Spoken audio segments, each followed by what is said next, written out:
Salut et bienvenue pour un nouvel épisode de We Love Our Kicks. C'est le nouvel et premier épisode de We Love Our Kicks, une chaîne dédiée spécialement aux chaussures.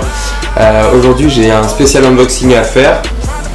Du coup ça concerne une petite paire de chaussures qui est sortie durant la semaine du All-Star Game. Je pense qu'il y a déjà pas mal de gens qui l'ont reçu. Je vais vous donner un peu mon ressenti sur la chaussure et puis on va parler un petit peu de ce qui s'est passé cette semaine parce qu'il y a eu beaucoup de mouvements au niveau de la sneaker et puis un petit coup de gueule à passer. Alors cette chaussure, je suis pas hyper fan à la base, moi je voulais pas ce coloris là. On est sur, vous pouvez voir, une Jordan et à la boîte, certains d'entre vous le savent déjà, c'est une Jordan 3 qui vient de chez Foot Locker. On est sur la Air Jordan 3 Retro OG. Donc on est sur un coloris Black Fire Red Cement Grey, noir gris ciment rouge feu. Donc on est tout simplement sur la Cement 3, une paire que beaucoup de gens voulaient avoir. Je regarde un petit peu le détail de la boîte. Alors déjà ça c'est cool, le petit papier avec le Elephant Print dessus, c'est hyper sympa, je ne vous cache pas. Alors cette petite, et bien écoutez, mon premier ressenti c'était pas une chaussure que je voulais et je la trouve plutôt pas mal en fait, je la trouve hyper classe. Bon, je vois qu'il y a des petits défauts dessus par contre, clairement là j'ai un défaut au niveau du Elephant Print, c'est un petit peu dommage. La qualité du cuir est hyper bonne, sincèrement, c'est du A+, comme diraient les Américains, mais non c'est très bien. Et sur le reste, les finitions c'est pas mal, j'ai un petit coup de gueule à pousser aussi sur le M-Tag uniquement Nike Air, ça aurait été cool d'avoir le Jumpman comme vous pouvez y avoir auparavant, mais ouais, pas mal du tout. Alors mon coup de gueule en fait à la base c'était sur cette même chaussure, puisque cette semaine ils ont sorti la Triple Line, symbolisant l'endroit où Jordan a sauté pour faire son fameux dunk au concours de dunk, et c'est celle-ci que je voulais à la base vraiment. Et puis c'était je crois la sortie le 14, et le 14 à 9h01 j'étais sur le site, je voulais cop la chaussure, et bah à 9h01 il n'y avait plus de chaussures, c'était en rupture partout et j'étais un petit peu dégoûté. J'étais même clairement grave dégoûté, et puis je me suis dit après bon il y a la Cement 3 qui arrive, pourquoi pas essayer de la cop et pourquoi pas essayer de la revendre potentiellement.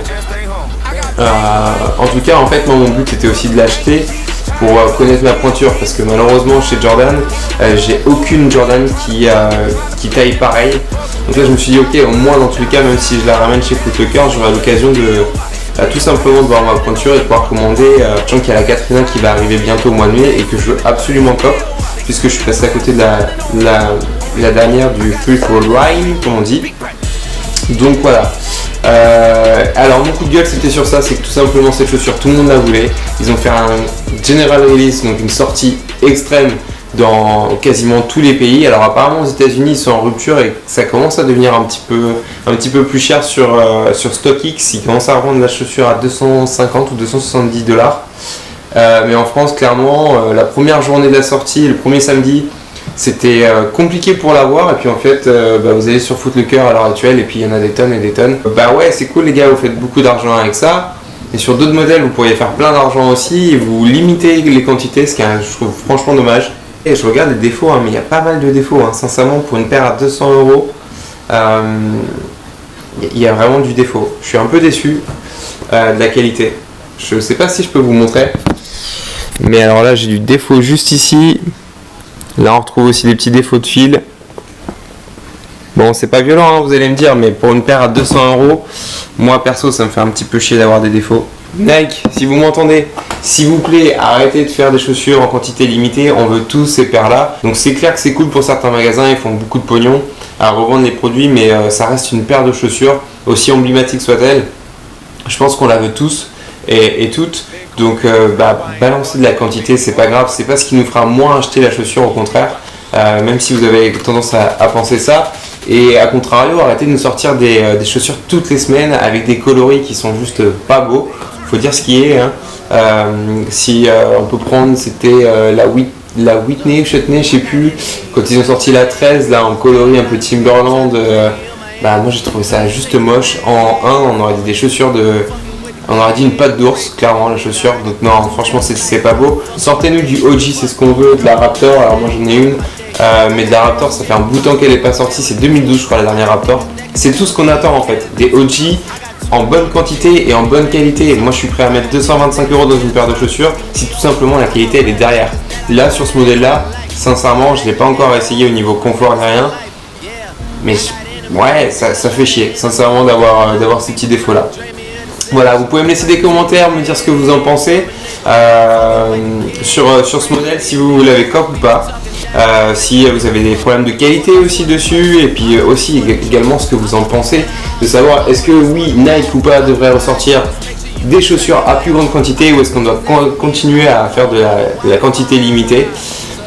C'est une très bonne question, donc lâchez vos coms.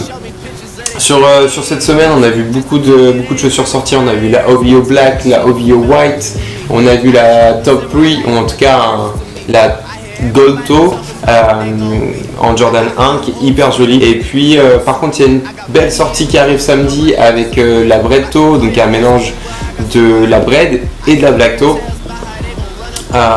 Donc à voir, ça peut être vraiment cool. Apparemment les États-Unis ont une quantité énorme entre Foot Action et puis Foot Locker. Nous apparemment pour l'instant, à l'heure d'aujourd'hui, il n'y a que Nike sur l'appli Sneakers qui pourrait la revendre, mais je pense que Foot Locker peut-être sera dans le game. Et puis on a aussi des sites comme Basket for Ballers, dédicace à eux parce qu'ils ont vraiment un beau shop, même si c'est un shop online. Moi j'ai vu que ça et c'est vraiment très très bien parce qu'il y a de la quantité, il y a du produit et c'est l'un des sites références pour moi parce qu'il y a vraiment de tout. Donc voilà, dédicace à eux, j'espère que vous allez sortir s'il vous plaît les gars, paire de chaussures sur votre site pour qu'on puisse la cope.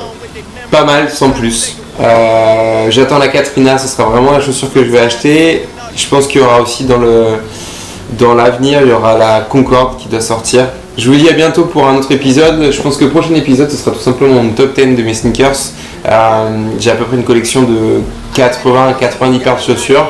Portez-vous bien, prenez soin de vous, et puis je vous dis à bientôt pour le prochain épisode. Salut!